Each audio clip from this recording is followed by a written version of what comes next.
हे 16 तास उलटूनही टँकर लिकेज बंद करण्यात यंत्रणांना अपयश आलेलं आहे। 3 ठिकाणी टँकरमध्ये लिकेज झालेलं आहे। मुंबईकडे जात असताना पर्यायी मार्गाचा वापर करण्याच्या सूचना आता प्रवाशांना देण्यात आलेल्या आहेत। वाहतूक कोंडीमुळे घटनास्थळी यंत्रणा पोहोचण्यास अपयश येत आहे।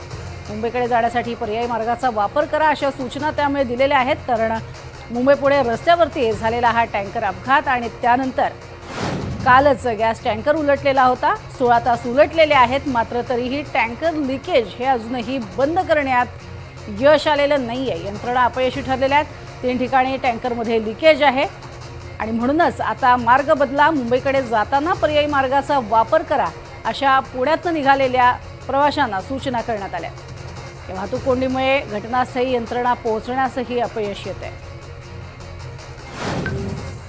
काल संध्याकाळी मुंबई पुणे एक्सप्रेसवेवर आडोशी बोगद्याजवळ प्रोपेलिन गॅसची वाहतूक करणारा टँकर उलटला।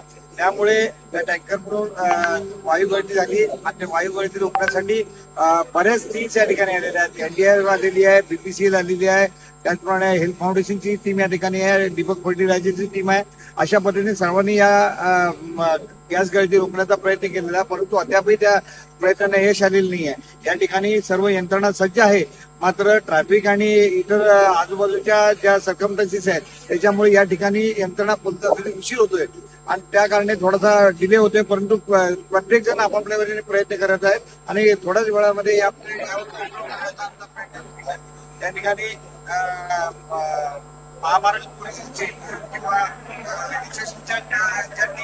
त्या सर्व ठिकाणी आहेत।